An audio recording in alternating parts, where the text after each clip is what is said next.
Assalomu alaykum. Birinchi o'rinda iTexture botga kirib olasizlar. Kirib olgandan keyin bu yerda mana iTexture bot lichkasi.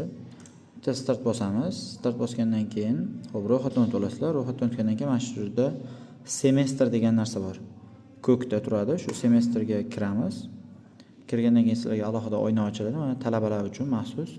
Mana shu yerda test yuklash degan tugmasi turadi. Mana shu tugmani bosib turib, o'qituvchilarning bergan o'sha namuna faylni yuklaysizlar. Misol uchun mana shu o'qituvchimiz bergan 100 talik test. Hop. Belgiladim. Mana yuklandi.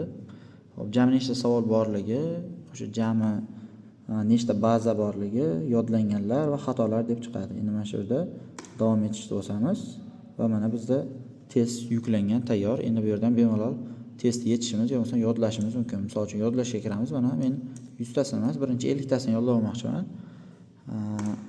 Yodlashni boshladik mana. Telefonda yana ham yaxshiroq ko'rinadi, bu hozir kompyuterdagi versiyasi. Bu yerda mana ko'rib turganlaringdek kalt so'zlar bilan cho'tka qilib yollasa bo'laveradi. Mana xato so'zlar ham bor. Mana bu yerda qidiruv bo'limi ham bor. Bu yerga o'sha bemalol savolni matnini yozib qidirsalaring bo'laveradi. Agar mabodo rus tili bo'ladigan bo'lsa, ruscha klaviaturaga o'tkazib o'tirish shart emas. Shunday mana shu bitta bosib turib, bu yerga misol uchun men hozir o'zimizni lotincha tilda rechevoy deb yozaman. Rechevoy. Oddiy lotinchada yozdim. Bu yerga avtomatik o'zi kirilcha bo'lib tushdi. Mana shu savol javobi chiqaveradi. Endi hop, yana bu yerda hop yodlashimiz mumkin. Mana yerda ko'rsalaring yangi ko'rilmagan eng qiyin savollar yo'qsa faqat yodlanganlarni takrorlashimiz ham mumkin. Bular qanaqa aniqlanadi desa, sizlar o'sha test yechganlaringda ko'proq xato qilsalaring, u eng qiyin savollarga qo'shiladi. Kamroq xato qilsalaring, o'sha yodlanganlarga qo'shilib qolaveradi.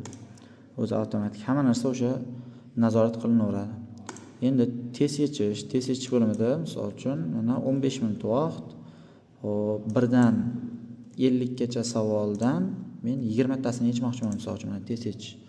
Shunaqa qilib testlar yechib bemalol ishlasalaring bo'laveradi. Mana keyingisi hop mana bitta to'g'ri shunaqa qilib ishlab, yodlab chiqaverasizlar. O'sha darajalaring ham oshishi mumkin.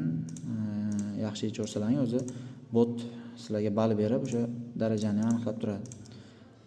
Bu tez ishlaydi, hech qanaqa qotishlar bo'lmaydi. Bemalol yodlab, oraliq yakunlardan o'tib ketishlaring mumkin.